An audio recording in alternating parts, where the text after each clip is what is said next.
Sim, hoje a gente, em todo lugar, realmente, você vai ver esses atletas de final de semana e o que a gente tem que recomendar é que a atividade física ela não pode ser só restrita ao final de semana, é a primeira coisa. Uhum. É muito comum, né? É aí onde acontecem as lesões, porque a pessoa ela não está preparada fisicamente para desenvolver determinadas situações do esporte, por exemplo, correr com a bola, e exige movimentos, além da corrida, ela exige movimentos rotacionais. Certo. Isso exige muito do tornozelo, do joelho, e aí é onde pode acontecer as lesões. Por exemplo, os peladeiros final de semana, você vai lá, eu sou um deles, toda quarta-feira a gente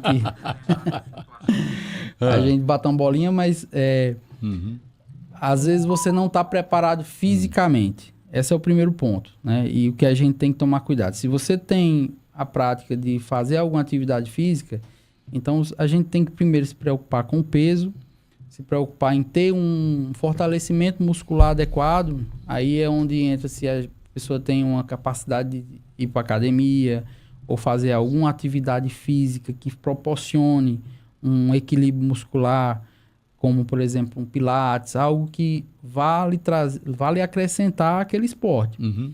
Porque é onde acontecem as lesões quando você não está preparado e simplesmente chega lá e do nada vai correr, vai chutar, e isso pode lhe acarretar alguma lesão inesperada, que acontece com frequência. Uhum. Muito diferentemente, claro, daqueles profissionais de alta performance, aqueles jogadores e atletas profissionais que só vivem de treinamento antes e após cada jogo, né?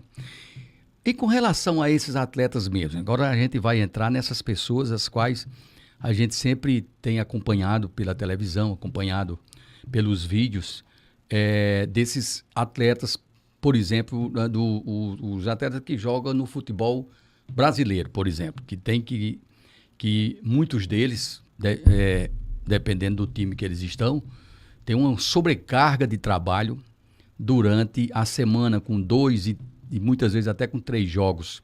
Como é que faz para esses atletas se recuperarem após cada partida para entre 48 ou 72 horas já estar em campo novamente? Olha, isso aí é uma discussão, né? Entrando, saindo, por exemplo, o nosso futebol, ele tem um calendário muito extenso, porque, por exemplo, além do Campeonato Brasileiro, aí entra campeonatos estaduais, campeonatos regionais, como a Copa do Nordeste, aqui para nós, e isso exige muito dos atletas. O tempo mínimo de recuperação entre uma partida e outra seria 96 horas, isso dá um pouco mais de 3 dias. Uhum. Quando eu conto que essa pessoa tem sono, alimentação e uma nutrição adequada. Com certeza. Né? Mas, por exemplo, o cara que sai daqui da Paraíba e vai jogar no Campeonato Brasileiro, que às vezes precisa jogar lá no Sudeste, só aí já vai, às vezes, um dia ou uma noite, só em você sair de avião, entrar em ônibus, ir para lá e para cá. Então, esse tempo de recuperação, ele exige muito dos atletas. E que, na maioria das vezes, ele não existe. Ele não existe, né? Porque a gente acompanha que em algumas partidas, como o senhor mesmo falou, tem 3 partidas por semana. Isso aí é um dos fatores que acontece tantas lesões no nosso futebol. Porque o atleta, além de estar sobrecarregado com as partidas, eles não têm o tempo de recuperação adequado. Eu imagino que essa questão da especialização em medicina do esporte, como o próprio nome já diz, ela faz ver vários tipos de esporte. Então, vamos falar com relação a esses atletas olímpicos, né? Algumas modalidades olímpicas, elas têm, assim, exigido muito dos corpos dos atletas, mais do que outras modalidades. A gente pode pegar as meninas que desses saltos ornamentais, tanto as mulheres como os homens.